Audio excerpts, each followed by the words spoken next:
घाटे पहुंचाए। मन्नतें मांगने का दिन और भगवान की दी नेमतों का शुक्रिया अदा करने का दिन, यानी छठ के पर्व की हम बात कर रहे हैं। सूर्य की उपासना और माता षष्ठी की भक्ति करने का ये इकलौता ऐसा पर्व है, एक ऐसा त्योहार है जिसमें न केवल उगते सूरज बल्कि डूबते सूरज की भी उपासना की जाती है। और आज शाम को छठ के इस महापर्व का डूबते सूर्य को अर्घ देने के लिए देश भर के घाटों पर भक्त की भीड़ जुटने लगी है। हम आपको दो तस्वीरें दिखा रहे हैं दिल्ली और पटना की, किस तरह से घाटों पर इस वक्त महिलाएं, बच्चे और पुरुष सभी तैयारी कर रहे हैं छठ के पर्व की। दो तस्वीरों में साफ हो रहा है किस तरह से छठ को हर्षोल्लास के साथ दिल्ली और एनसीआर और साथ ही देश भर में मनाया जा रहा है। महिलाएं 3 दिन का उपवास रखती हैं। उगते हुए सूरज और साथ ही डूबते हुए सूरज की उपासना छठ के पर्व पर की जाती है। सूर्य की उपासना का पर्व है छठ और खास तौर पर पटना में तो इसकी छठा देखते ही बनते हैं। तो हमारे साथ स्टूडियो में शास्त्री जी मौजूद हैं, उनसे जानेंगे छठ के इस पर्व के बारे में और बहुत सारी चीज़ें। लेकिन आपको बता दें कि छठ के इस पर्व को सूर्य आराधना का पर्व माना जाता है और शास्त्री जी हमारे साथ स्टूडियो में मौजूद हैं, उनसे जानेंगे कि किस तरह से अर्घ दिया जाता है, भक्तों के जीवन में किस तरह से अर्घ खुशियाँ भर सकता है और भगवान को अर्घ देते हुए किन बातों का ध्यान रखना चाहिए जिससे आपको पूर्ण फल की प्राप्ति हो सके। लेकिन उससे पहले देखते हैं छठ के इस पर्व का महत्व क्या है। सब मिलके आज बोलो जय छठी माई की, और प्रेम से सुन लो कथा छठी माई की, और प्रेम से सुन लो कथा छठी माई की। सब मिलके आज बोलो जय छठी माई की, और प्रेम से सुन लो कथा छठी माई की। कर लीजिए सूर्य की आराधना, ले लीजिए उनका वरदान, क्योंकि आ गया है वो खास दिन जब सूर्यदेव की आराधना, उनकी पूजा से भक्तों के जीवन में न केवल खुशियों का उजियारा फैलेगा बल्कि समस्त दुखों का नाश भी हो जाएगा। महिमा आज ध्यान से सतयुग में छठ के महापर्व की षष्ठी तिथि जब जल और दूध से दिया जाता है, डूबते हुए सूर्य को अर्घ और प्रसाद भरे सूप से की जाती है माँ षष्ठी की पूजा। सब मिलके आज बोलो जय छठी माई की। छठ आस्था और भक्ति का इकलौता ऐसा पर्व है जिसमें न केवल उगते सूर्य बल्कि डूबते सूरज की भी उपासना की जाती है। जी हाँ, षष्ठी तिथि के बाद सुबह सप्तमी तिथि को उगते सूर्य की आराधना और अर्घ्य के साथ छठ के महापर्व का समापन होता है। पटना के घाटे पर हम मुहरगिया के बहिरे छठी मैया, हम ना जाइब दूसर घाट देखब है छठी मैया, हम ना जाइब दूसर घाट देखब है छठी मैया। सूर्य को प्रत्यक्ष देवता माना गया है, यानी सूर्य देव ऐसे भगवान हैं जिन्हें हम आसानी से देख सकते हैं, दर्शन कर सकते हैं और प्रत्यक्ष रूप में उनका पूजन कर सकते हैं।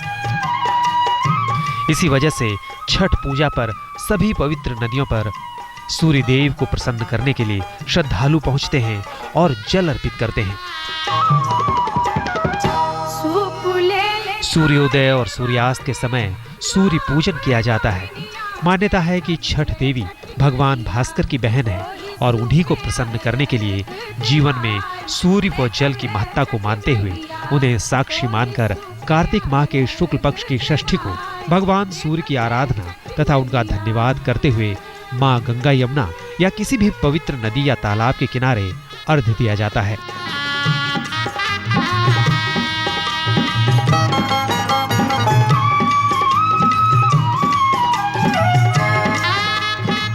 दरअसल इस बार सूर्य की आराधना का पर्व यानी सूर्य षष्ठी के दिन शनि, सूर्य और शुक्र एक ही राशि तुला में रहेंगे। वहीं बृहस्पति कर्क राशि में और चंद्रमा धनु राशि में होंगे। ग्रहों के इस संयोग को ज्योतिष काफी शुभ मान रहे हैं। पंडितों का कहना है कि सूर्य के नीच स्थिति में होने के बावजूद शनि के उच्च स्थिति में रहने से सूर्य देव की आराधना का शुभ प्रभाव जातकों को मिलेगा। भगवान को दिया गया अर्घ्य और सच्चे मन से की आराधना का पूर्ण फल व्रतियों को मिलेगा, जिससे सूर्य देव से मांगी गई कोई भी मुराद अधूरी नहीं रहेगी। साथ ही कुंडली में मौजूद हर तरह के दोष खुद ब खुद खत्म हो जाएंगे। सोना सट दुनिया हो दीनाना के घूमै छ सरे साथ के घूमै छ सरे साथ। यानी अगर आपकी कुंडली में सूर्य दोष है तो आपके पास मौका है बेहद खास। आप कर लीजिए पूरी श्रद्धा और भक्ति से सूर्य देव की आराधना और जान लीजिए पूजा का विधान, क्योंकि अगर इस मौके से चूक गए तो फिर आपको करना होगा लंबा इंतजार।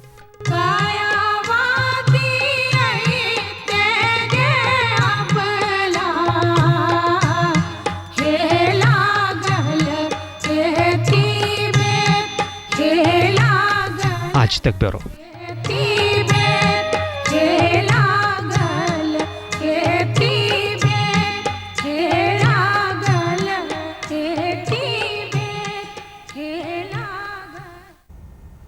तो आपने देखा किस तरह से छठ के पर्व पर उगते हुए सूर्य और साथ ही डूबते हुए सूरज दोनों की आराधना का प्रावधान है। लेकिन शास्त्री जी हमें बताएंगे कि क्यों सूर्य की उपासना की जाती है, क्या महत्व है इसका। भगवान सूर्य की अगर हम बात करें, भुवन भास्कर भगवान सूर्य, ऋग्वेद का एक बड़ा ही सुंदर शब्द है कि सूर्य आत्मा जगतस्थुश्च। ऋग्वेद जो है ये संपूर्ण विद्याओं का एक पुंज है और इसमें लिखा है कि सूर्य ही संपूर्ण जगत की आत्मा है। सृष्टि के प्रत्यक्ष देवता हैं भगवान सूर्य, जो प्रातःकाल उदय होते हुए दिखते हैं और सायंकाल में अस्त होते हुए दिखते हैं। सूर्य उपासना से जातक को तत्काल फल की सिद्धि होती है। आज ही उपासना करिए और कल उसका फल आपको प्राप्त हो जाएगा। भगवान सूर्य की उपासना कभी व्यर्थ नहीं जाती। छठ के महापर्व पर सूर्य को जल से अर्घ देने का एक विशेष विधान होता है। अक्षय पुण्य की प्राप्ति प्राप्त होती है। छठ के महापर्व पर जल में खड़े होकर के अर्घ दिया जाता है और रात्रि के समय भगवान सूर्य की उपासना की जाती है। जल सूर्य के अधिरक्षक देवता हैं, इसलिए जल में ही खड़े होकर के सूर्य की उपासना करनी चाहिए। सूर्य को की दो पत्नियां हैं, प्रत्युषा और उषा। देखिए इन्हीं को हम छाया और संज्ञा इस नाम से जानते हैं। उन्हीं को प्रत्युषा और उषा भी कहते हैं। शाम को अर्घ सूर्य की पत्नी प्रत्युषा को दिया जाता है, जिससे संतान दीर्घायु को प्राप्त करती है। सप्तमी तिथि को सुबह का अर्घ सूर्य की पत्नी उषा को दिया जाता है। जो सप्तमी तिथि है इसके देवता भी भगवान सूर्य हैं। सुबह अर्घ देने से जातक को संतान की प्राप्ति होती है। सायं और सुबह ये दोनों ही प्रहर भगवान सूर्य को अर्घ देने पर पूजा की पूर्ति होती है। यद्यपि मध्याह्न में दोपहर में भी अर्घ देने का विधान है, लेकिन षष्ठी का जो व्रत है इसमें सायंकालीन और प्रातःकालीन दो अर्घ दिए जाते हैं। भगवान सूर्य को अर्घ देने से ही पूजा की सिद्धि होती है। यानी कि अर्घ देना एक बहुत महत्वपूर्ण इस पूजा का विधि विधान है। लेकिन कैसे ये अर्घ दिया जाए, क्या इसकी प्रक्रिया रहती है, ये बताइए। जी देखिए, पहले ये समझें कि अर्घ का मतलब क्या होता है। अर्घ का मतलब होता है विशेष सम्मान, जिससे बढ़ करके अपने जीवन में कोई भी ना हो। जीवन में दो ही व्यक्ति को अर्घ दिया जाता है। हर व्यक्ति या तो भगवान सूर्य को अर्घ देता है या फिर विवाह के समय अपने जवाई को अर्घ दिया जाता है। तो ये दो ही व्यक्तियों को अर्घ दिए जाते हैं जीवन में। अर्घ देने का विधान क्या है मैं आपको ये बता दूं। तावे के लोटे में जल, कुमकुम, गुलाब के पुष्प, अक्षत, ये सारी वस्तुओं को डाल करके मिला करके भगवान को अर्घ देना चाहिए। अर्घ में दिए गए ये ध्यान रखना है कि अर्घ में जो आपने जल दिया है भगवान सूर्य को, वो आपके चरणों में, उसके जो छींटे हैं वो आपके चरणों में न आए, ये ध्यान रखना है। उसके लिए आपको क्या करना है, एक बाल्टी रखें और ताम पात्र के लोटे में जल लेकर के संपूर्ण वस्तुओं को मिला करके अपने सिर से ऊपर उठा करके लोटे को और भगवान सूर्य को अर्घ दें। उसके बाद वो जो जल है वो बाल्टी में गिरे और उस बाल्टी का जल आप किसी पेड़ पर डाल दीजिए, जिससे कि वो चरणों में कहीं पर भी ना आए। अगर नेत्र या हृदय रोग है से आप परेशान हैं तो अर्घ देते हुए आदित्य हृदय स्तोत्र का पाठ करें। भगवान श्री राम ने भी आदित्य हृदय स्तोत्र का पाठ करके और भगवान सूर्य की उपासना की थी। एक मैं मंत्र दे रहा हूं, इस मंत्र का उच्चारण करें। धन की अगर आपको समस्या है तो ओम ह्रीं घृणी सूर्य आदित्य श्रीं ह्रीं महालक्ष्मी प्रयच्छ, ये भगवान सूर्य का प्रत्यक्ष मंत्र है। इसका 3 बार उच्चारण करने से भगवान सूर्य प्रसन्न होते हैं और अर्घ जो है धन संपत्ति प्रदान करते हैं। षष्ठी तिथि को डूबते हुए सूर्य को अर्घ देने से मान सम्मान में वृद्धि होती है और सफलता की प्राप्ति होती है। आपको यह भी बता दूं, हमेशा भी अगर आप अस्त होते हुए सूर्य को अर्घ देते हैं तो शत्रुओं का क्षय होता है और शत्रु नष्ट हो जाते हैं। सप्तमी को प्रातःकालीन उदय होते हुए सूर्य को सभी अर्घ देते हैं। प्रातःकालीन सूर्य को अर्घ देने से सूर्य की किरणों से जातक को उत्तम स्वास्थ्य की प्राप्ति होती है, विटामिन डी पैदा होती है जो हमारे चर्म रोगों को नष्ट कर देती है। चलिए अब वैज्ञानिक आधार। जी शास्त्री जी, अब मंत्र बता दीजिए जल्दी से कि कौन से मंत्र का उच्चारण करना चाहिए। जी, मैं भगवान सूर्य का एक मंत्र देता हूं, बहुत छोटा सा मंत्र है, षष्ठाक्षरी मंत्र इसको कहते हैं। ओम घृणी सूर्याय नमः। इस मंत्र का उच्चारण करते हुए भगवान सूर्य को अर्घ देने से उत्तम स्वास्थ्य की प्राप्ति होती है। और एक मैं ऐसा मंत्र दे रहा हूं जो संपूर्ण कार्यों की सिद्धि, रुके हुए कार्यों को पूर्ण करने वाला मंत्र है। वो मंत्र मैं आपके सामने उच्चारण करता हूं, ध्यान से समझें। ओम एहि सूर्य सहस्त्रांशो तेजो रासे जगतपते अनुकंपई माम भक्त्या ग्रहण अर्घ दिवाकरा। एक बार मैं इस मंत्र को पुनः उच्चारण करता हूं। ओम एहि सूर्य सहस्त्रांशो तेजो रासे जगतपते अनुकंपई माम भक्त्या ग्रहण अर्घ दिवाकरा। इस मंत्र का उच्चारण करने से जितने भी आपके मन में संकल्पित कार्य हैं या रुके हुए कार्य हैं वो सभी पूर्ण हो जाते हैं। गायत्री मंत्र जो 34 अक्षरों का मंत्र है, ये भगवान सूर्य का ही मंत्र है और इस मंत्र का उच्चारण करने से निश्चित रूप से घर में सुख और समृद्धि की प्राप्ति होती है। जी शास्त्री जी बता रहे हैं हमें किस तरह से सूर्य की उपासना का विशेष प्रावधान होता है, उसका क्या महत्व होता है। लेकिन सूर्य दोष अगर आपकी कुंडली में है तो कैसे इससे निजात पाया जा सकता है। छठ के महापर्व बताएंगे आप। छठ का महापर्व यानी कि सूर्य से जुड़ा हुआ त्योहार, यानी कि सब कुछ सूर्य के इर्द गिर्द। सूर्य दोष है अगर शास्त्री जी किसी की कुंडली में, तब कैसे इस दोष से निजात पाया जा सकता है। बहुत सुंदर बात। भगवान सूर्य ललाट पट्टे लिखिता विधाता, परमात्मा ने आपके जो ललाट पट्ट में ब्रह्मा जी ने लिखा है जिसको किस्मत कहते हैं, वो भगवान सूर्य से उसका ज्ञान होता है। यदि उस कुंडली में सूर्य की स्थिति ठीक ना हो तो पिता की सेवा करने से सूर्य दोष दूर हो जाता है। सूर्य दोष होने पर हृदय रोग होता है, नेत्र रोग होता है और मानसिक परेशानी बढ़ती है, आत्मविश्वास में कमी आती है। तांबे के पात्र में गेहूं गुड़ भर करके लाल वस्त्र में बांध करके जल में प्रवाहित करना चाहिए। सप्तमी तिथि को तांबे के छेद वाला सिक्का लाल धागे में बना करके और उसको गले में धारण करने से हृदय रोग दूर हो जाता है। पर्व के दौरान नमक खाने से परहेज करें, इस बात को ध्यान रखें। गौ की सेवा करने से सूर्य दोष दूर होता है, गौ को चारा डालें। गुड़ की खीर बना करके भक्तों में बांटें, इससे भी भगवान सूर्य प्रसन्न होते हैं। भगवान सूर्य की 7 परिक्रमा करनी चाहिए। अर्घ देने के बाद आप जहां खड़े हैं वहीं पर 7 बार परिक्रमा करके भगवान सूर्य को प्रणामो प्रिय आदित्य, यानी भगवान सूर्य को प्रणाम करना चाहिए। और हर पर्व पर हम ये बात जरूर करते हैं कि कौन सी बातें करनी चाहिए और कौन सी बातें नहीं करनी चाहिए, ये छठ के पर्व पर भी बता दीजिए। देखिए, इस बात को ध्यान रखना है आपने कि भगवान सूर्य के व्रत में जब भी आप करते हैं, क्योंकि भगवान सूर्य का व्रत षष्ठी, सप्तमी, रविवार और जो है 12 संक्रांतियों को किया जाता है, तो शरीर में तेल लगाने से निश्चित रूप से परहेज करें और व्रत के पारण के समय जौ की खीर बना करके इसका सेवन करें और व्रत को जो है पारण करें।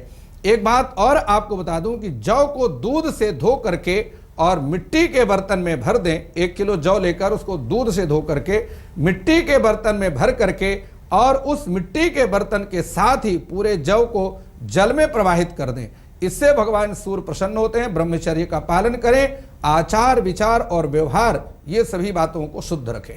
और अब शास्त्री जी आपसे ये जानना चाहेंगे कि इस व्रत को बेहद कठिन व्रत माना जाता है, ऐसा क्यों? जी, भगवान सूर्य जिस प्रकार मैंने आपको बताया कि सूर्य आत्मा जगतस्तुश्च, हमारे जो नवग्रह हैं, जो ग्रह मंडल है जिसको हम नाड़ी चक्र कहते हैं सौर मंडल में, जहां पर नवग्रहों की स्थिति है, भगवान सूर्य का जो रथ है एक ही पहिया पर चलता है और जिसको हम संवत्सर कहते हैं। 12 उसमें आरे हैं जिसको हम 12 मास कहते हैं। तो भगवान सूर्य का ही एक ऐसा गोल है जो कि प्रकाश में है। बाकी जितना भी अंड पिंड ब्रह्मांड है या शेष दूसरे ग्रह हैं वो सभी जल में गोल हैं और भगवान सूर्य की ही प्रकाश से सभी प्रकाशित होते हैं। यद्यपि देखिए भगवान सूर्य बहुत ही कृपालु देवता हैं, प्रातः काल उदय होते हैं, सायंकाल तक आपको प्रकाश देते हैं, लेकिन कभी भी भगवान सूर्य ने आपको ये नहीं कहा कि मैंने तुमको सुबह से शाम तक प्रकाश दिया है, मेरा बिल जमा कराओ। भगवान सूर्य हमेशा कृपा करते हैं। नेत्र जो है नेत्र के देवता हैं, हमारे हृदय के देवता हैं, आत्मविश्वास को बढ़ाने वाले देवता हैं।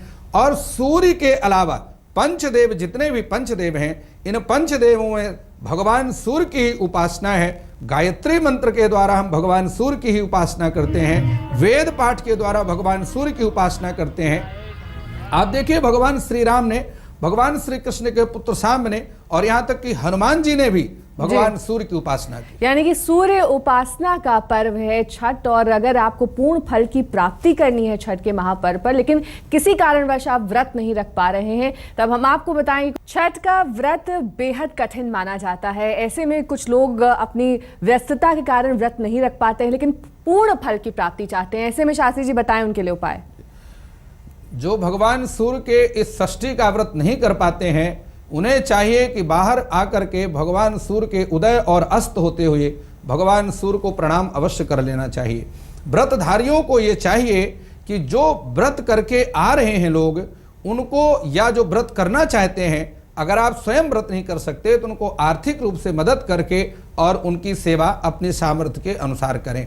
जो व्रत करके लोग आ रहे हैं, आप उनको भी प्रणाम करके, पूजा करके जो लौट रहे हैं लोग, उनको भी प्रणाम करें हाथ जोड़ करके और उनका आशीर्वाद ले लें। इससे भी आपको व्रत करने का छठा अंश का पुण्य प्राप्त हो जाएगा। शास्त्री जी ने बताई बेहद अहम चीजें छठ के पर्व को लेकर। शास्त्री जी बहुत बहुत धन्यवाद आपका स्टूडियो में आने के लिए, तमाम बातें बताने के लिए। तो छठ का महापर्व है, हर्षोल्लास के साथ देश भर में मनाया जा रहा है और इस पर्व की बहुत ज्यादा महत्वता है। सूर्य भगवान के लिए ये पर्व मनाया जाता है। फिलहाल हमें दीजिए इजाजत। देश और दुनिया की तमाम खबरों के लिए देखते रहिए आज तक।